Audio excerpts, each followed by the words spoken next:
على سيد المرسلين أما بعد فأعوذ بالله من الشيطان الرجيم بسم الله الرحمن الرحيم قال الله تبارك وتعالى في القرآن المجيد والذين اتخذوا مسجدا ضرارا وكفرا وتفريقا بين المؤمنين صدق الله العظيم بڑی الصلاۃ والسلام علیک یا رسول اللہ وعلی آلک واصحابک یا حبیب اللہ صلاۃ والسلام علیک یا نبی اللہ وعلی آلک واصحابک یا نور اللہ۔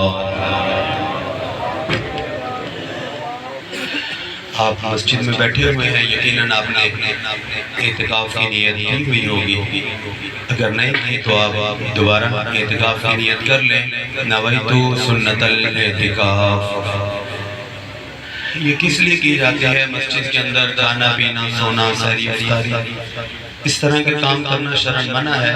اگر ہم یہ اعتکاف کی نیت کر لیں گے تو یہ کام کرنا ہمارے لیے جائز ہو جائیں گے، مباح ہو جائیں گے۔ یاد رکھیے کہ یہ دوسری جگہوں کی طرح ہی جگہ ہوتی ہے، لیکن جب اس کی باؤنڈری لائن ہو جائے اور اس کو مسجد کہہ دیا جائے پھر اس کے عام مقام اور شان و مرتبہ بلند ہو جاتا ہے۔ دنیا میں نا اللہ تعالیٰ نے کوئی ایسی جگہ نہیں بنائی کہ جس کو اتنی بڑی فضیلت دی ہو، اتنی بڑی فضیلت دی ہو کہ بندہ وہاں پر بیٹھے تو فرشتے اس کے نامہ اعمال میں نیکیاں لکھتے تھے۔ ایسی کوئی بھی جگہ نہیں ہے۔ اگر کوئی جگہ ہے نا تو اسے مسجد کہا جاتا ہے جہاں پر آپ بیٹھے ہوئے ہیں۔ اس مسجد کو بھی اتنا بڑا مقام کس نے دیا ہے کہ آپ مسجد میں آ کر بیٹھے ہیں؟ بھئیہ آپ کی نماز پڑھنا الگ ہے، درود پڑھنا الگ ہے، قرآن پاک کی تلاوت الگ ہے، آپ اس میں سے کچھ بھی نہیں کر رہے ہیں۔ آپ خالی گھر سے چلے ہیں، مسجد میں آئے ہیں، اعتکاف کی نیت کی ہے، اب آپ مسجد میں بیٹھے ہوئے ہیں، سانس بھی لے رہے ہیں تو فرشتے نیکیاں لکھ رہے ہیں۔ میں آپ کو جس طرف لے کر آنا چاہ رہا ہوں اس بات کو سمجھنے کی کوشش کیجئے کہ مسجد کو اتنا بڑا مقام دلوایا کس نے ہے، کس کی وجہ سے مسجد کی اتنی بڑی عزت ہو گئی ہے کہ مسجد میں بیٹھے سانس لے رہے ہیں، لکھ رہے ہیں، کچھ نہیں کر رہے، آپ سانس لے رہے ہیں، فرشتے لکھ رہے ہیں، یہ نیکیاں کر رہا ہے۔ مسجد کو بھی اتنا بڑا یہ جو مقام ملا ہے یہ مصطفیٰ کی وجہ سے ملا ہے۔ کیا کریم صلی اللہ علیہ وسلم نے ارشاد فرمایا ہے جو علت الارض مسجدہ، میرے بھائی حضور کی آمد سے پہلے یہ ساری زمین پاک نہیں تھی، پہلے کے انبیاء کی جو امتیں تھی ان کے لیے جگہ خاص کی گئی تھی کہ آپ اسی جگہ پر عبادت کرنی ہے، اس کے علاوہ ان کے لیے جگہ پاک نہیں تھی۔ جیسے ہی آقا کریم جلوہ گر ہوئے حضور نے فرمایا جو علت الارض مسجدہ، اللہ پاک نے میرے پاؤں کی ایڑی دی برکت سے پوری زمین کو مسجد بنا، پوری کی پوری زمین پاک ہو گئی ہے۔ اس کو مقام بھی ملا ہے تو مصطفیٰ کی وجہ سے۔ اندازہ لگائیے اس بات سے کہ اللہ تبارک و تعالیٰ کو اپنے حبیب سے پیار کتنا ہے، کتنا پیار ہے۔ آپ سوچ سکتے ہوں گے کہ اللہ تبارک و تعالیٰ کتنا پیار کرتا ہوگا۔ انسان کی سوچ کے زاویے ختم ہو جاتے ہیں، اس سے بھی بڑھ کر اللہ تبارک و تعالیٰ اپنے حبیب سے پیار کرتا ہے، اور اپنے حبیب کی وجہ سے اللہ تبارک و تعالیٰ ہم سے بھی پیار کرتا ہے، صرف حضور کی وجہ سے۔ بھئیہ آپ نے داڑھی شریف رکھی ہوئی ہے، نہیں رکھی ہوئی، آپ نے صرف مونچھیں رکھی ہوئی ہے، آپ اس طرح کے بھی ہیں، لیکن یاد رکھیے ایک چیز میں ہم سب برابر ہیں کہ ہم نے کلمہ مصطفیٰ کا پڑھا، ہم حضور کا نام لینے والے ہیں۔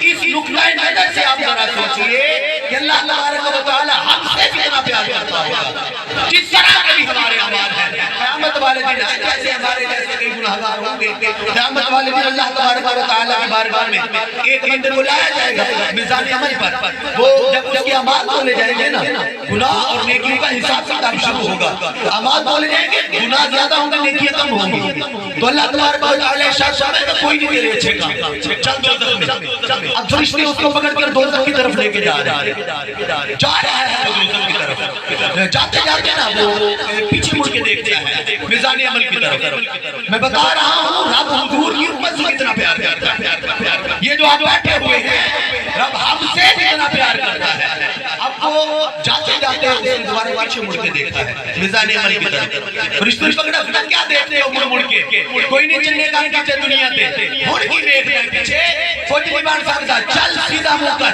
دوزخ کی طرف، لیکن چلتا ہے چل قدم پھر پیچھے مڑ کے دیکھتا ہے، دوبارہ پھر دیکھا ہے فرشتوں نے پھر یہی کہا کچھ نہیں بننے والا، ہو گیا تیرا حساب، نہ دیکھ پیچھے مڑ کے دوزخ کی طرف چل، وہ پھر چلنا شروع کر دیتا ہے، چند قدم چلا ہے اس نے پھر پیچھے مڑ کے دیکھ لیا، میرے بھائی 3 دفعہ اس نے دیکھا ہے پیچھے مڑ کے، 3 دفعہ، اب مجھے اتنا بتائیے کہ دنیا میں یہ اگر بندہ بھی ہل رہا ہے یہ اللہ کی مرضی سے ہل رہا ہے، ہماری سانسیں چل رہی ہیں تو اللہ کی مرضی سے ہے، آپ یہاں پر آ کر بیٹھے ہوئے ہیں اللہ کی مرضی سے ہے، بھئیہ جو کچھ دنیا میں ہوتا ہے اللہ کی مشیت ہوتی ہے، اللہ کی رضامندی ہوتی ہے، مرضی ہوتی ہے، اب مجھے یہ بتائیے اس بات کو بول کر بتائیے اس بندے کو دوزخ کی طرف جانے کا حکم کس نے دیا؟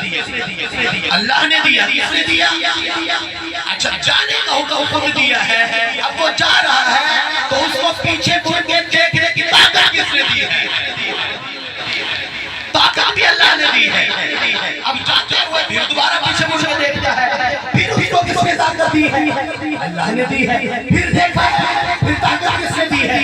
اللہ نے دی ہے، جب 3 دفعہ دیکھ لیے نا پھر وہی رب اسے پھر واپس بلا کے پوچھ رہا ہے، واپس بلا کے اے بندے تو نے پیچھے مڑ کے کیوں دیکھا ہے؟ کمال محبت ہے اللہ کی بھائی، بھیجنا بھی خود ہے، دیکھنے کی طاقت بھی پیچھے مڑ کے دیکھنے کی طاقت بھی خود ہی دیتا ہے، پھر بھی خود ہی بلاتا ہے، دماغ میں ڈالتا بھی خود ہے، پھر خود ہی پوچھتا ہے تو نے پیچھے مڑ کے دیکھا یہ محبت ہے اللہ کی حضور کے غلاموں کے ساتھ۔ اب یہ جو بندہ بات کرنے والا ہے جو بولنے والا ہے اس کے دل و دماغ میں ڈالنے والی ذات کون سی ہے؟ کہ بندے میں تجھ سے پوچھنے والا ہوں یہ بات اور تمہیں بولنا یہ ہے، یہ بات بھی اس کے دماغ میں خود اللہ نے ڈالی ہے۔ بات کیا ہے؟ رب کی ذات صرف حضور کے غلاموں کے لیے بخشش کا بہانہ بنا رہی ہے، بخشش کچھ تو ہو بندے کے بعد کہ میں بخش دوں اس کو۔ اللہ تعالیٰ اس بندے سے پوچھتا ہے اے بندے تو نے پیچھے مڑ کے کیوں دیکھا ہے؟ کیوں دیکھتا ہے پیچھے مڑ کے؟ اب بندہ تو وہی بولے گا جو اس کے دماغ میں آیا ہوگا اور اس کے دماغ میں ڈالا خود رب نے ہے، اب خود پوچھتا ہے کیوں دیکھا ہے؟ اب جب پوچھتا ہے کیوں دیکھا ہے تو بندہ وہ بول رہا ہے جو اس کے دماغ میں ہے، وہ فرمایا عرض کرے گا باری تعالیٰ بہت دنیا میں نے قرآن پاک میں پڑھا تھا وَرَبُّكَ الْغَفُورُ ذُو الرَّحْمَةِ، وہ خدا جس کی تم پوجا کرتے ہو، جس کی تم بندگی کرتے ہو، جس کی تم وحدہ لا شریک کہتے ہو، وہ رب ہے، وہ بڑا ہی غفور الرحیم ہے۔ ایسے چلتے چلتے میرے دماغ میں آیا ہے تو غفور الرحیم بھیج دو کی طرف رہا ہے، جب غفور الرحیم ہے تو دوزخ کی طرف کیوں بھیج رہا ہے؟ میں نے اسے یہ پیچھے مڑ کے دیکھا تھا شاید اب ہی بخشا دے، شاید بخشا جا، شاید بخشا جا۔ اللہ نے فرمایا نہیں میں نے بخشا تجھے، پھر پوچھے کیوں مڑ کے دیکھا ہے؟ دوسری بات بھی جو بندہ کرے گا گالی رب نہیں لیکن پوچھ رہا ہے، پھر بھی بندہ پھر کہے گا باری تعالیٰ میں نے جو دوسری دفعہ دیکھا نا وہ بھی مجھے قرآن پاک کی ایک آیت یاد آ گئی، ان اللہ غفور الرحیم، وہ جو رب ہے بڑا غفور الرحیم ہے۔ پھر میرے دل میں آیا ہے تو غفور الرحیم بخشنے والا ہے، پھر دوزخ کی طرف کیوں بھیج رہا ہے؟ نعرہ تکبیر، نعرہ رسالت، نعرہ غوثیہ، عید میلاد النبی۔ یہ امت کے ساتھ رب کا پیار ہے، اللہ تبارک تبارک و تعالیٰ تیسری دفعہ پوچھے گا بندے تو نے مڑ کے کیوں دیکھا ہے؟ وہ تیسری دفعہ یہ جو بات کرنے والا ہے آپ نے سن کر کسی کا ہاتھ نیچے نہیں رہنا چاہیے. وہ بندہ کہے گا باری تعالیٰ دنیا میں رہتے ہوئے میرے پیارے حبیب کا یہ فرمان میں نے سنا تھا کہ وہ دنیا کی ایک ماں بڑا پیار کرتی ہے لیکن جو رب ہے وہ 70 ماؤں سے بھی زیادہ پیار کرتا ہے. وہ میری ایک ماں جب میں آپ کی طرف جا رہا تھا تو بھاگ کر سینے سے لگا لیا کہیں میرے بچے کا ہاتھ نہ جل جائے جسم کو آگ نہ پکڑ لے. بھاگ کر سینے سے لگایا. وہ ایک ماں ہے تو 70 ماؤں سے زیادہ پیار کرتا ہے. 70 ماؤں سے زیادہ پیار کرتا ہے تو رب اس ماں نے دنیا کی آگ کی طرف نہیں جانے دیا. تو 70 ماؤں سے زیادہ پیار کرتا ہے پھر دوزخ کی طرف کیوں بھیج رہا ہے؟ اللہ فرمائے گا پیارے بندے ہے گناہگار بندے تو جیسا بھی ہے لیکن بات تو نے میرے حبیب کی کر دی ہے نا چاہے میں تجھے بخش رہا ہوں. بھیا میں یہی کہہ رہا ہوں کہ سب سے زیادہ اللہ تبارک و تعالیٰ اس امت کے ساتھ پیار کرتا ہے. یہ جو آپ بیٹھے ہوئے ہیں یہ جو آپ حضور کا نام آتا ہے تو آپ کے ہاتھ اٹھ جاتے ہیں. سرکار کی آمد کا نعرہ لگتا ہے تو مرحبا کی صدا نکل جاتی ہے. ہم میں سے کسی نے اللہ چاہے تو ہمیں حضور کا دیدار کروائے دیکھا نہیں ہے لیکن ہم چلتے ہیں صرف مصطفیٰ کے نام پر. اسی لیے تو حضور نے فرمایا ہے طوبیٰ لمن رآنی وآمن بی. ایسے صحابہ کرام جلوہ گر ہے اللہ کے سامنے. حضور نے صحابہ کرام سے یہ فرمایا ہے میرے صحابہ تمہیں ایک مرتبہ مبارک ہو, ایک مرتبہ مبارک ہو تمہیں. کس لیے؟ لمن رآنی وآمن بی. تم نے دیکھا ہے کہ ابو جہل کی مٹھی میں کنکریوں نے کلمہ پڑھا ہے. تم نے دیکھا ہے کہ پہاڑوں نے مجھے سلام کیا ہے. تم نے دیکھا ہے کہ درختوں نے مجھے سجدہ کیا ہے. تم نے میرے معجزات دیکھے ہیں. تم نے دیکھا ہے کہ میں نے چاند کے 2 ٹکڑے کیے ہیں. تم نے مجھے تکا ہے دیکھا ہے دیکھ کر مسلمان ہوئے ہو. لیکن سنو میرے صحابہ فطوبہ سبع مرات لمن لم رآنی وآمن بی. تیری اور میری شان صحابہ کے سامنے مصطفیٰ نے بیان کی ہے. میں میرے صحابہ سنو ایک دو نہیں 5 مرتبہ نہیں 7 مرتبہ مبارک ہو انہیں جنہوں نے مجھے تکا بھی نہیں ہوگا بھی میرے آج جنہوں نے مجھے دیکھا نہیں ہوگا جنہوں نے میرا دیدار نہیں کیا ہوگا جنہوں نے میرے معجزات دیکھے نہیں صرف سنے ہوں گے میرا نام آئے گا تو ان کی آنکھ نہیں آیا کرتے. 7 مرتبہ صحابہ کے سامنے حضور نے ہمیں مبارک دی ہے. اللہ نے جس وقت قلم کو پیدا کیا نا وہ لوح محفوظ پہ چلنے والا قلم علی جا لوح محفوظ پر چلنے والا قلم. اللہ تعالیٰ نے اس قلم کو حکم دیا وہ کتب یا قلم بأحوال الامم. اے قلم مقام کن ہے رب کا اے قلم لکھنا شروع کر. ساری امتوں کے احوال جتنی امتیں آنے والی ہیں سب کے احوال قلم نے لکھنا شروع کر دیا گیا. لکھتی گئی. جس وقت ہماری باری آئی نا ہماری باری آئی تو قلم نے اتنا لکھا امتun مذنبۃ. یہ جو امت آنے والی ہے نا بہت بڑی گناہگار ہوگی بہت گناہگار. پہلے والی امتوں میں جو ایک گناہ پائے جاتے اس امت میں وہ سارے گناہ پائے جاتے ہوں گے. قلم نے اتنا لکھا تھا امتun مذنبۃ اتنا لکھا. اللہ نے فرمایا کس یا قلم رک جا بس لکھ دیا نا کہ یہ امت بہت بڑی گناہگار ہے بس اتنا ہی لکھ. اس سے آگے کچھ نہیں لکھنا. قلم تو یہ تو دیکھ رہی ہے کہ یہ امت بڑی گناہگار ہے لیکن یہ نہیں دیکھ رہی کہ ان کو بخشوانے والا ان کا حبیب بھی بہت بڑا ہے. نعرہ تکبیر نعرہ رسالت. اتنا جتنی امت بڑی گناہگار ہے ان کو بخشوانے والا حبیب بھی. اور حضور صلی اللہ علیہ وسلم کی حدیث پاک سنیے انداز مصطفیٰ دیکھیے. حضور صلی اللہ علیہ وسلم ترمذی شریف حدیث پاک ہے حضرت ثوبان رضی اللہ تعالی عنہ حضور صلی اللہ علیہ وسلم کے بخشوائیں گے کیسے آپ بخشوائیں گے کیسے. حضرت ثوبان رضی اللہ تعالی عنہ حضور صلی اللہ علیہ وسلم کی بارگاہ میں حاضر ہوتے ہیں. عرض کرتے ہیں یا رسول اللہ جب تک آپ کا دیدار نہیں کر لیتا نا چین نہیں آتا سکون نہیں ملتا مجھے. حضور نے فرمایا ہم ادھر ہی ہوتے ہیں مسجد نبوی میں آ جائیں آپ دیدار. یا رسول اللہ میں دنیا کی بات نہیں کر رہا میں تو میدان معاشر کی بات کر رہا ہوں. سبحان اگر قیامت والے دن آپ کو دیکھنا چاہے تو آپ کہاں پر ملیں گے؟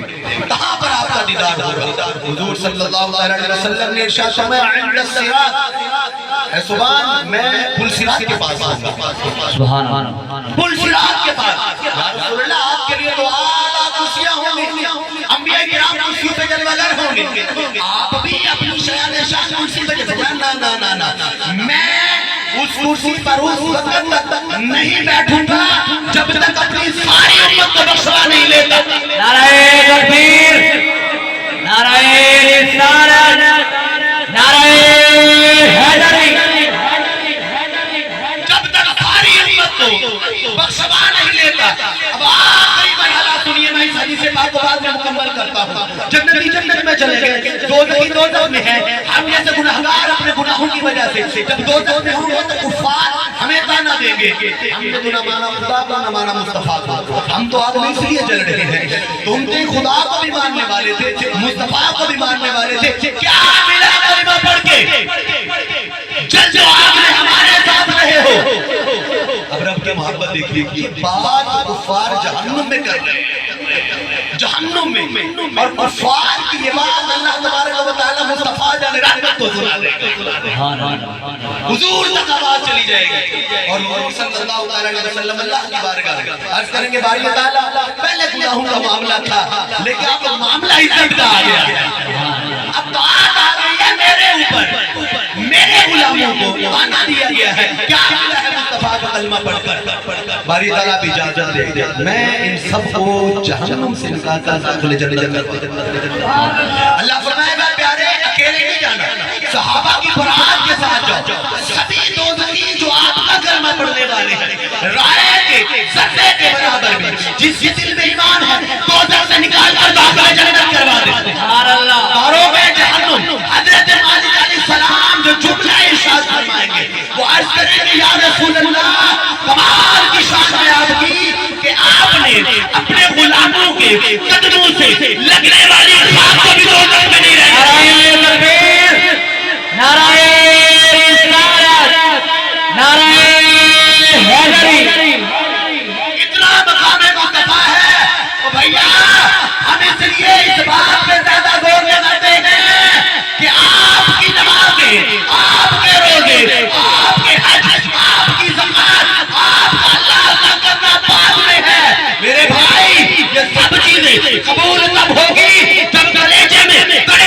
والا دل یا رسول اللہ کرنے والا۔ نعرہ تکبیر، نعرہ رسالت، دل میں مصطفیٰ کا پیار نہیں ہے اور آپ کا عقیدہ یا رسول اللہ والا نہیں ہے تو رب کو تمہاری نمازوں کی کوئی ضرورت نہیں ہے۔ یاد رکھیے اللہ تبارک و تعالی خود ارشاد فرماتا ہے، خود ارشاد فرماتا ہے قل ان کنتم تحبون اللہ فاتبعونی یحببکم اللہ۔ بعض لوگوں نے یہ سمجھ لیا نماز پڑھنا ہی اللہ کی وہ حضور سے محبت کا ہے، زکات دینا حضور کی اطاعت، یہ سب چیزیں ہیں، لیکن ایک ایسا مقام بھی آیا تھا کہ نماز کے لیے مسجد بنائی گئی تھی، نماز کے لیے، لیکن اللہ تبارک و تعالی نے اس کے اوپر آیت نازل فرما دی تھی۔ حضور صلی اللہ علیہ وسلم جنگ سے واپس تشریف لائے تو بعض ایسے لوگ جو منافقین قسم کے تھے انہوں نے مسجد بنا لیا، یہ الگ سے مسجد، اور حضور کی بارگاہ میں حاضر ہو کے عرض کرنے لگے ہم نے مسجد بنائی ہے اللہ اللہ کرنے کے لیے، ہم وہاں پر عبادت کریں گے، اللہ کا ذکر کریں گے، ہم چاہتے یہ ہیں کہ آپ اس مسجد کا افتتاح فرمائیں۔ اللہ نے قرآن پاک کی آیت نازل فرما دی والذین اتخذوا مسجدا ضرارا وکفرا وتفریقا بین المؤمنین، یہ شاہ صاحب ان کے تین مسجدیں بنائی ہیں، دیکھیے ان کی بھی مسجد ہے، ان کی مسجد کے بھی نام آپ نے سنے ہوئے ہیں، لیکن ایک مسجد منافقین نے بنائی تھی اس کو بھی مسجد کہا جاتا تھا، لیکن ہم نے فرمایا حبیب یہ ہے تو مسجد لیکن یہ مسلمانوں کے فائدے کے لیے نہیں بنائی گئی، مسلمانوں کو نقصان دینے کے لیے بنائی گئی، اس لیے کہ اس کے اندر حبیب کی اتباع کوئی نہیں تھی، حضور کی اطاعت نہیں تھی، تو پتا چلا سب سے بڑی جو چیز ہے وہ حضور کی اطاعت ہے، جس کے اوپر مولا علی نے اپنی نماز اثر قربان کر دی تھی، صدیق اکبر نے اپنی جان کی قربانی دے دی تھی، یہ ہے اطاعت مصطفیٰ۔ ہم بات یہی کرتے ہیں میرے بھائی، پہلے حضور سے محبت کریں، اس کے بعد نماز کا مقام ہے، اس کے بعد زکوٰۃ کا مقام ہے، اس کے بعد آپ کے روزے قبول ہوں گے۔ پہلی چیز حضور کے ساتھ محبت کرنا ہے، اور کس طرح کی محبت ہونی چاہیے؟ وَإِذَا لَقُوا الَّذِينَ آمَنُوا قَالُوا آمَنَّا وَإِذَا خَلَوْا إِلَىٰ شَيَاطِينِهِمْ، آپ ملاپ مناتے ہیں، آپ جھنڈا لگاتے ہیں، جھنڈیاں لگاتے ہیں، لائٹنگ لگاتے ہیں، جلوس نکالتے ہیں، آپ کے دوست ہوں گے، آپ کے کئی ایک رشتے دار ہوں گے جو آپ کو کہتے ہوں گے آپ کو پاگل لوگ، وہ صحابہ کرام کیتا، صحابہ تو کوئی نہیں کیتا، پھر تسی بڑے عاشق آ گئے ہو، تسی تو پاگل ہو۔ میں نے کہا صحابہ کرام کو بھی پاگل کہا گیا، منافقین نے کہا تھا۔ جب وہ ملتے تھے نا ایمان والوں کے ساتھ، قرآن پاک ہے وَإِذَا لَقُوا الَّذِينَ آمَنُوا قَالُوا آمَنَّا، ایمان والوں کے ساتھ ہوتے تو سینے پہ ہاتھ مار کے کہتے ہیں ہم بھی مومنین ہیں، ہم بھی نمازیں پڑھنے والے ہیں، ہم بھی اللہ اللہ کرنے والے ہیں۔ وَإِذَا خَلَوْا إِلَىٰ شَيَاطِينِهِمْ، اللہ نے یہ نہیں فرمایا منافقین سے ملتے یا کفار سے ملتے، تو نہ دیکھ تو ہی رگڑا کر دیا، فرمایا نہ ہے شیاطین، یہ دونوں ہی شیطان ہیں۔ وَإِذَا خَلَوْا إِلَىٰ شَيَاطِينِهِمْ، اور یہی منافقین جب اپنے ساتھیوں سے ملتے تو کہتے ہم تو تمہارے ساتھ ہیں، تو فرمایا جو نمازیں پڑھتے ہو وہ کلمہ پڑھتے ہو، کہتے ہیں انما نحن مستہزئون، ہم تو بس ایسے مذاق کر رہے تھے۔ انہی منافقین سے کہا جاتا وَإِذَا قِيلَ لَهُمْ آمِنُوا كَمَا آمَنَ النَّاسُ، وہ منافقو ایسے کلمہ پڑھو جیسے صدیق نے پڑھا ہے، جیسے فاروق اعظم نے پڑھا ہے، عثمان غنی نے پڑھا ہے، علی المرتضیٰ نے پڑھا ہے، ایسے کلمہ پڑھو۔ تو آگے کیا کہتے ہیں؟ قَالُوا أَنُؤْمِنُ كَمَا آمَنَ السُّفَهَاءُ، میں ہم کیا پاگلوں کی طرح ایمان لے کر ہم پاگل ہیں؟ نعوذ باللہ، صحابہ کرام کو پاگل کہا گیا۔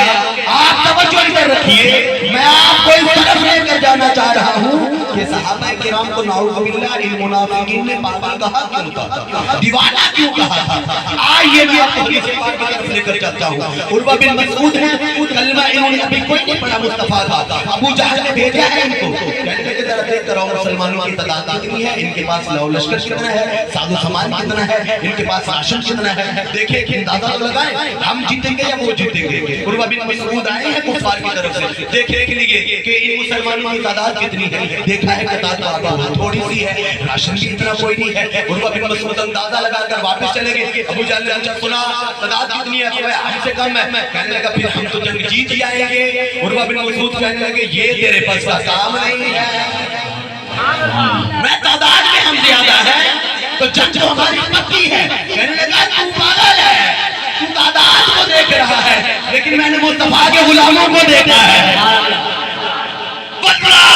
لقد وفدت على الملوك ووفدت على كيسر وكسرى والنجاشي بصرى إن رأيت ملكا قد يعظم أصحابه ما يعظم أصحابه محمد محمدا وإذا تمتع قالوا يقتلون على رسوله۔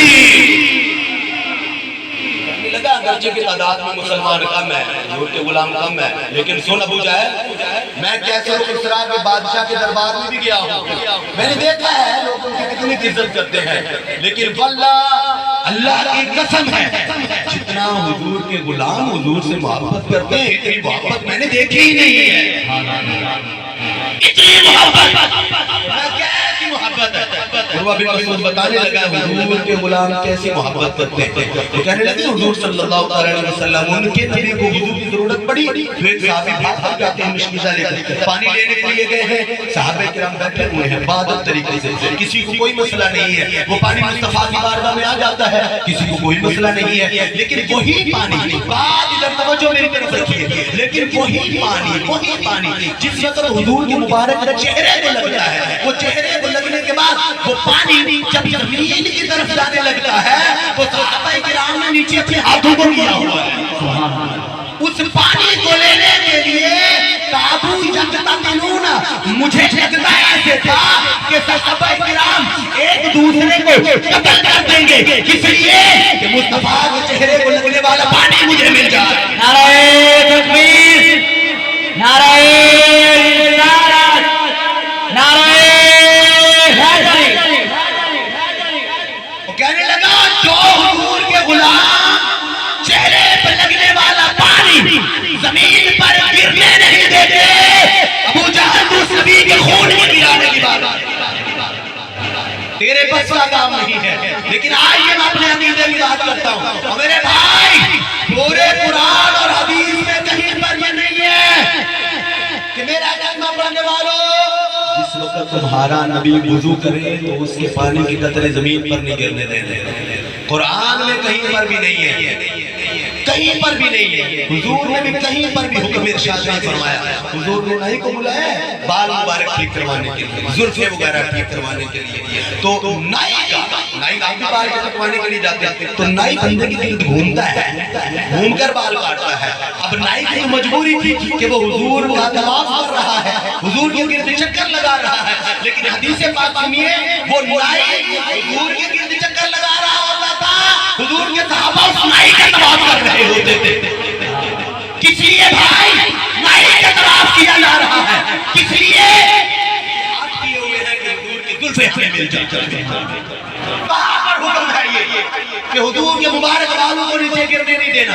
قرآن و حدیث میں کہیں پر بھی حکم نہیں ملتا. تو یاد رکھیے, ایک ہوتی ہے نصاب شریعت اور ایک ہوتا ہے نصاب محبت. نصاب شریعت نے اپنے ہمیں دے دیا ہے کہ آپ نے نماز کس طرح پڑھنی ہے, آپ نے حج کس طرح کرنا ہے, آپ نے روزے کب رکھنے ہیں. نصاب شریعت مقرر ہے لیکن نصاب محبت مقرر نہیں کیا گیا. صحابہ کرام نے تلوار اٹھا کر میراث بنایا ہے, اور آج کے دور میں ہمارے لیے یہی ہے کہ ہم بندہ اٹھا کر مصطفیٰ کا میراث. نعرہ تکبیر, نعرہ رسالت, نعرہ حیدری. بس یہ مصطفیٰ کے ساتھ محبت کریں اور پوچھ کر نہ کریں کہ کس طرح کی جانی ہے, بلکہ کس طرح محبت کرنی ہے. ہمارے بزرگ ہمیں بتا گئے ہیں کہ لوگوں سے پوچھ کر محبت نہیں کرنی, اندھے بار مصطفیٰ کے ساتھ پیار کرنا ہے جس طرح صحابہ کرام نے مصطفیٰ کے ساتھ پیار کیا. پیار کی انتہا کی ہے صحابہ کرام نے, اور کبھی اس جھگڑے میں پڑے کوئی نہیں ہے. صحابہ کرام وہ دور سے سنتے ہیں یا نہیں سنتے, وہ کر سکتے ہیں کہ نہیں کر سکتے, اس طرح کا صحابہ کرام کا عقیدہ ہی نہیں تھا. بلکہ ان کا عقیدہ تو یہ تھا کہ اللہ تبارک و تعالیٰ نے آپ کو مختار کائنات بنا کر بھیجا ہے. آج کی صدی میں کچھ لوگ پیدا ہو گئے جو کہتے ہیں او بھائی جس کا نام محمد اور علی ہے وہ تو کچھ کر ہی نہیں سکتے. میں نے کہا پتر حشر کو ہوگا یہ معلوم جیتا کون اور ہارا کون. تو کہتے ہیں مصطفیٰ کی ذات کچھ نہیں کر سکتی. یہاں پر مصطفیٰ فرما رہے ہیں من ولد لہ مولود فسماہ محمدا تبرکا بہ کان ہوا ومولودہ فی الجنہ. میرے غلام تیرے گھر میں بچہ پیدا ہو تو اپنے بچے کا نام محمد رکھ دے, میرے نام کی برکت لینے کے لیے, میرے نام کی نسبت لینے کے لیے. میں نے کہا یہاں ان لوگوں کی مجھے سمجھ نہیں آتی جب قبلہ کی حدیثیں بات کو پڑھتے ہوں گے جو کہتے ہیں کہ حضور کچھ نہیں کر سکتے. وہ حضور کی بات نہیں, حضور کے نام کی طاقت دیکھیے. میرا فرماتا ہے پیارے حبیب تیرے امتی کے گھر میں بچہ پیدا ہو وہ اپنے بچے کا نام محمد اور احمد رکھ دے. تیرے نام جیسا نام ہوگا نا میں اس بچے کو بھی بخش دوں گا, اس کے والد کو بھی بخش دوں گا. نعرہ تکبیر, نعرہ رسالت, نعرہ حیدری. نام میں میری پاور ہے, نام میں ذات عالم کیا ہوگا, نام کی یہ شان ہے. مصطفیٰ کے نام جیسا صرف نام ہے. تو صحابہ کرام کا عقیدہ تھا کہ حضور مختار کائنات ہے, مختار کائنات ہے. صحابہ تو صحابہ رہ گئے جنہوں نے بظاہر کلمہ نہیں پڑھا تھا, ان کا بھی عقیدہ یہ تھا کہ حضور جو چاہتے ہیں وہ کر سکتے ہیں, جو چاہتے ہیں. حدیث پاک حضور صلی اللہ علیہ وسلم کے چچا ہیں, ظاہر انہوں نے کلمہ نہیں پڑھا, جناب ابی طالب شدید بیمار ہو گئے, شدید بیمار, اتنے بیمار ہو گئے کہ جسم سے ہلا نہیں جا رہا, ٹانگیں کام نہیں کر رہی, بالکل چارپائی پہ آ گئے. حضور صلی اللہ علیہ وسلم ان کی عیادت کے لیے ان کے گھر چلے گئے. حضور صلی اللہ علیہ وسلم اور حضور صلی اللہ علیہ وسلم نے جا کر پوچھا کیف حالک یا عمی، چچا سنا تیرا کی حال ہے؟ طبیعت ینج ہے، عرض کرنے لگے بھتیجے حال چنگا کوئی نہیں، پورا جسم درد سے چور چور ہے، ٹانگوں سے تو ہلا کوئی نہیں آ رہا۔ حضور صلی اللہ علیہ وسلم نے سنا، خاموش ہو گئے، لیکن جناب ابی طالب نے آگے جو بات کی ہے وہ بات قابل غور ہے۔ کہنے لگے بھتیجے تو کہتا ہے کہ تیرا کوئی رابطہ ہے؟ بالکل رابطہ ہے۔ کہتا وحدہ لا شریک ہے، اکیلا ہے، بالکل ایسا ہی ہے۔ وہ جو تیرا کلمہ پڑھنے والے ہیں اس رب کی پوجا کرتے ہیں، اسی کی عبادت کرتے ہیں، یہ بالکل ایسا ہی ہے۔ تو بھتیجے پھر آپ اپنے رب سے کہیں نا تو میں نے ٹھیک ہی کر دے، سبحان اللہ، میں نے تندرستی کر دے بھیا، مجھے کوئی کہے نا یہ گلاس یہاں سے اٹھا اور وہاں پہ رکھ دو، میں سوچے بغیر یہ اٹھا کے وہاں پہ رکھ دوں گا، کیوں؟ میرے پاس اتنا ہی اختیار ہے، میرے پاس اتنی ہی طاقت ہے۔ اور مجھے کوئی یہ کہے کہ یہ پہاڑ ہے اس کو یہاں سے اٹھا اور وہاں پہ رکھ دو، میں کہوں گا تیرا دماغ ٹھیک نہیں لگ رہا ہے، یہ پہاڑ میری بس کا بات ہی نہیں ہے بھائی، مجھے اتنا اختیار ہی نہیں ہے۔ لیکن بات سنیے، جس کے پاس اختیار ہوتا ہے پھر وہ اس طرح کی بات نہیں کرتا۔ حضور نے یہ نہیں کہا چاچا یہ کیا کہہ رہے ہو، شفا دینے والی ذات اللہ کی ہے، آپ کو جڑی بوٹی کھاؤ، کوئی دوائی شوائی لو ٹھیک ہو جاؤ گے، نا نا نا نا، مصطفیٰ نے یہ نہیں فرمایا، میں آیا ہوں کلمہ دینے کے لیے، نماز روزے کی تبلیغ کرنے کے لیے۔ جیسے ہی چاچے نے یہ کہا کہ بھتیجے آپ کہیں نا اپنے رب سے کہ وہ مجھ کو ٹھیک کر دے، ادھر سے کہنے کی دیر تھی، ادھر سے مصطفیٰ نے ہاتھ کو بلند کر دیا۔ اختیار دیکھیے، رب پر کامل یقین دیکھیے، ادھر سے ہاتھ کو بلند کر کے حضور دعا مانگ رہے ہیں، اللہم ھذا امی، باری تعالیٰ اے میرا چاچا، اے میرا چاچا۔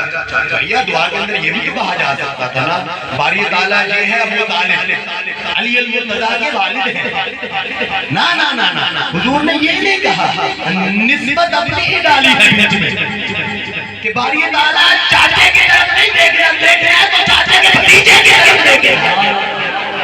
بات تو سرکار کی ہے نبی، بات تو سرکار کی ہے، اسی لیے حضور نے فرمایا اللہم اے باری تعالیٰ ھذا امی، اے میرا چاچا ہے، یہ میرے چاچو ہیں، انہوں نے مجھے کہا ہے کہ آپ اپنے رب سے کہے نا کہ مجھے ٹھیک کر دے، اس لیے میں نے ہاتھ کو بلند کیا ہے، اللہم شفیعہ، باری تعالیٰ میرے اس چاچے کو ٹھیک کر دے۔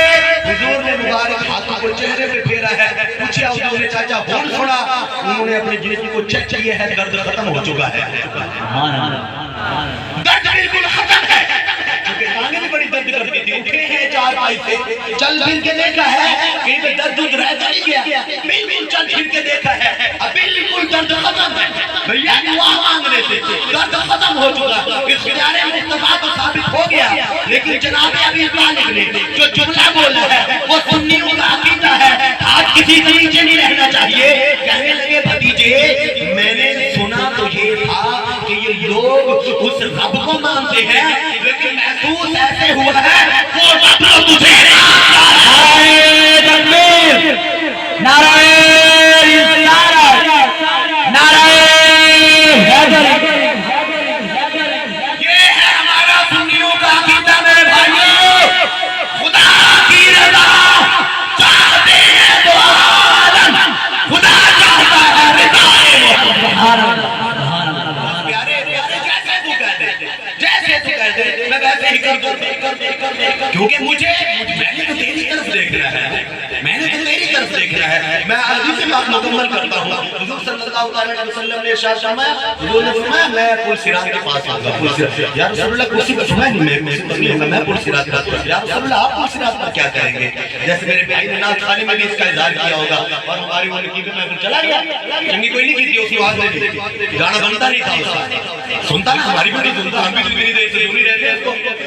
یہ حضور فرماتے ہیں میں پل صراط کے پاس کیا کر رہا ہوگا، ترمذی شریف کی حدیث پاک ہے، حضور صلی صلی اللہ علیہ وسلم ارشاد فرماتے ہیں وہ جو پل صراط ہے وہ 60,000 سال کی مسافت ہے، 20,000 اوپر چڑھنے کی، 20,000 سیدھا چلنے کی، 20,000 نیچے اترنے کی، 60,000 سال کی مسافت ہے، بال سے زیادہ باریک ہے، تلوار کی دھار سے زیادہ تیز ہے، اور بات کی تاریکی سے بھی زیادہ اندھیرا ہے۔ اعلیٰ حضرت کے سامنے جب یہ نقشہ بیان کیا گیا نا اعلیٰ حضرت کے سامنے کہ بھیا یہ جو پل صراط کا نقشہ جسے بارے میں بیان کیا گیا ہے اوکھی کا اللہ کے ٹکری ہے، یہ گزرنا بڑا ہے، اتنا بڑا اتنا بڑی کوئی نہیں گزر جائے، فرمایا تم کیوں گھبراتے ہو، تم صرف گزرنے کی بات کر کے سنو، جہاں پر اعلیٰ حضرت میں نا ہم پل صراط عبور نہیں کریں گے بلکہ ہم کو وجہ کرتے ہوئے گزریں گے، سبحان اللہ، وجہ کرتے ہوئے، کس لیے جس وقت حضور صلی اللہ علیہ وسلم معراج کی رات جانے لگے نا لامکان کی طرف اعلیٰ حضرت میرے پیارے بھائی میری جان آپ کا قربان، جس وقت حضور صلی اللہ علیہ وسلم معراج کی رات جانے لگے نا لامکان کی طرف سفر شروع کیا تو جبرائیل کہنے لگے یا رسول اللہ میری بات سن، اس تو کہ قدم بھی تم کے پاس پر جل جانے میرے میں نہیں جا سکتا، حضور نے فرمایا اللہ کا حاجت ہے، جبرائیل تیری خواہش ہے، تیری کوئی تمنا ہے، تیری کوئی آرزو ہے تو میں رب کی بارگاہ میں عرض کر دوں، جبرائیل علیہ السلام مدارج النبوہ کے اندر یہ بات نقل ہے، جبرائیل علیہ السلام اظہار کر رہے ہیں، خواہش کا اظہار کر رہے ہیں، اعلیٰ حضرت نے ایسا نہیں کہہ دیا کہ ایسی نچ گیا ہویا پل صراط عبور کریں گے، نچ گیا ہویا، اعلیٰ حضرت کے سامنے اس چیز سے بات نہیں، جبرائیل علیہ السلام نے عرض کیا رسول اللہ خواہش اتنی سی ہے کہ جس وقت آپ کی امت کی باری آئے نا پل صراط عبور کرنے کی تو رب نے مجھے اجازت دے میں اپنے نورانی پر پل صراط کا آپ کی امت یہ پل صراط کا عبور کر لے، یہ جو ہم محفل سجائی ہوئی ہے ہمارے بھائیوں نے اتنا خرچہ کیا ہے، آپ جو یہاں پر آ کر بیٹھے ہوئے ہیں یقین مانیے بھوکا کوئی نہیں ہوتا، سارے کھانا کھاتے سوتے ہیں، آپ جو جہاں پر جمع ہوئے ہیں نا آنے کا مقصد صرف اتنا صحیح ہے کہ یا رسول اللہ ہم بھی آپ سے پیار کرتے ہیں، بہتر صحیح ہے، مقصد صرف اتنا صحیح ہے، کیونکہ دو بندے ایسے ہیں جو حضور سے پیار نہیں کر سکتے، ایک منافق اور ایک لالچی بندہ، ان دو بندوں کا کام ہی نہیں ہے حضور سے پیار کرنا، میں محفل کا نتیجہ لے کے جانے لگا، ہم محافل سجاتے کیوں ہیں، حضور اللہ مقام پر چلے گئے، حضور اللہ مقام پر گئے غیب سے آواز آئی بیمار شریف کو کہا محمد اے پیارے تو میرا مہمان ہے، کس چیز سے مہمان نوازی کروں، حضور صلی اللہ علیہ وسلم المختصر یہ حضور نے فرمایا یا اللہ تعالیٰ مجھے میری امت میرے حوالے کرے، باؤں میری مجھے دے دے، میری امت مجھے دے دے، اور کچھ نہیں چاہیے، بات ساری ہو گئی، حق شفاعت مصطفیٰ کو مل گیا، بات المختصر یہ جماعتوں کا تحفہ بھی مل گیا، حضور واپس آنے لگے، اللہ نے فرمایا پیارے جبرائیل نے تو گل کوئی نہیں کی تھی تواڈے کو خواہش ہے یار باری تعالیٰ عرض کیا ہے کہ اگر مجھے اجازت دے میں نورانی پر پل صراط پر بچھا دوں، اللہ نے جو فرمایا ہے وہ ہے ہماری محفل کا نتیجہ، اللہ پاک نے ارشاد فرمایا اے پیارے حبیب میں اجازت دیتا ہوں جبرائیل پر بچھائیں گے لیکن سارے امتیوں کے قدموں کے نیچے نہیں، نفی ہو رہی ہے، بات صرف اللہ کرنے والے ہیں، زمین کو بنایا اللہ نے، آسمان کو بنایا اللہ نے، چرند کو بنایا اللہ نے، پرند کو بنایا اللہ نے، اور میں نے کہا ہم نے کبھی انکار کیا، سب کو اللہ نے بنایا ہے لیکن ساتھ میں یہ بھی تو بتا بنایا مصطفیٰ کی وجہ سے، نعرہ تکبیر، نعرہ رسالت، نعرہ حیدر، ان سب کو مصطفیٰ کی وجہ سے بنایا، ان کی بھی تو بات کرنا، اللہ نے فرمایا پیارے میں اجازت دیتا ہوں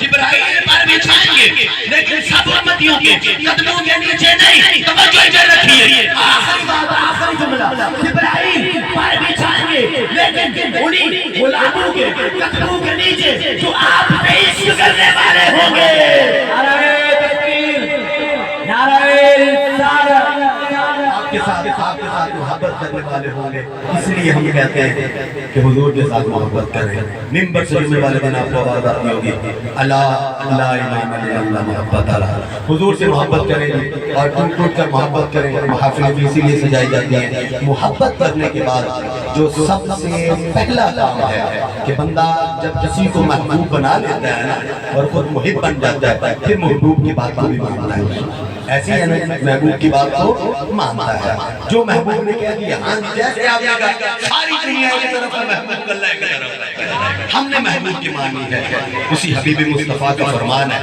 نماز میری آنکھوں کی ٹھنڈک ہے، حضور نے کیا فرمایا ہے نماز میری آنکھوں کی ٹھنڈک ہے. ہم سچے حضور کے غلام ہیں, دم بھرتے ہیں حضور سے محبت کا. حضور فرماتے ہیں نماز میری آنکھوں کی ٹھنڈک ہے, معراج کی رات مجھے تحفہ ملا ہے. تو یارا ہم حضور کے غلام ہیں, پھر ہمیں چاہیے نا کہ ہم بھی پھر حضور سے وفا کریں. اتنا تو ہونا, اتنا تو ہو کہ ہم اس تحفے کی لاج ہی رکھیں. تو آج ہمیں وفا کر کے جائیں یا رسول اللہ غلام ہم بھی ہیں آپ کے. جو سستی ہو گئی اس کو پورا کریں گے اور آئندہ کے بعد ہماری نماز کوئی نہیں بتا ہوگا. ایک بات سوچیے, آپ تقریباً یہی ہوں گے, مزدوری کرنے والے ہوں گے, مزدور طبقہ ہے یا کسی کے پاس کام کرنے والے ہوں گے. ایک توجہ کے ساتھ میری بات کو سنیے بھیا, آپ مزدوری کرنے والے ہیں, آپ کسی کے گھر میں کام کر رہے ہیں, دوپہر کے وقت ظہر کی اذان کی آواز آتی ہے, آپ کپڑے تبدیل کرتے ہیں. ایک دفعہ تو گھر والے پوچھیں گے کہ بھائی کیسے چل رہا, چھڑن لگا کام. جب آپ یہ کہیں گے نا کہ نہیں کام تو میں کروں گا لیکن اذان کی آواز آ رہی ہے, میں نماز پڑھنے جا رہا ہوں, وہ گھر والے کہیں گے ہم کتنے خوش نصیب ہیں, ہمارے گھر میں جو مزدور ہے نا وہ بھی نماز پڑھنے والا ہے. سبحان اللہ, ماشاءاللہ. وہ اپنے لیے اس چیز کو سعادت سمجھیں گے کہ یار ہمارے گھر کا کام کرنے کے لیے جو مزدور آیا ہوا ہے, جو مستری آیا ہوا ہے, وہ نماز کا کتنا پابند ہے. ہو سکتا ہے وہ آپ کو دیکھ کر وہ بھی نمازی بن جائے. تو کتنا اچھا تحفہ ہے. آپ دکاندار ہیں, نماز کا ٹائم ہو گیا ہے, آپ نماز پڑھنے کے لیے جا رہے ہیں. آپ دکان کے مالک ہیں, آپ کاروبار والے ہیں, آپ کا سفر کرنا ہے اکثر رہتا ہے, لیکن کتنا اچھا ہوگا آپ کی گاڑی میں مصلی بھی رکھا ہوا ہو, جہاں نماز کا ٹائم ہو گاڑی روک کر نماز ادا کر رہے ہیں. تو برکتیں ملے گی کہ نہیں ملے گی؟ بالکل برکتیں ملیں گی. دنیا بھی سمجھ جائے گی, آخرت بھی سمجھ جائے گی. تو عہد وفا کریں, اللہ کے بعد نمازوں کی پابندی کریں گے, انشاءاللہ اپنی مسجدوں کو آباد کریں گے. ہم میلادی ہیں, ہم پر اعتراض یہ ہے کہ یہ لنگر کھانے والی قوم ہے, ان کی مسجدیں ویران ہوتی ہیں. ہم ان کو بتانا چاہتے ہیں ہم پہلے نمازی ہیں, بعد میں میلادی. اللہ پاک انشاءاللہ فرمائے.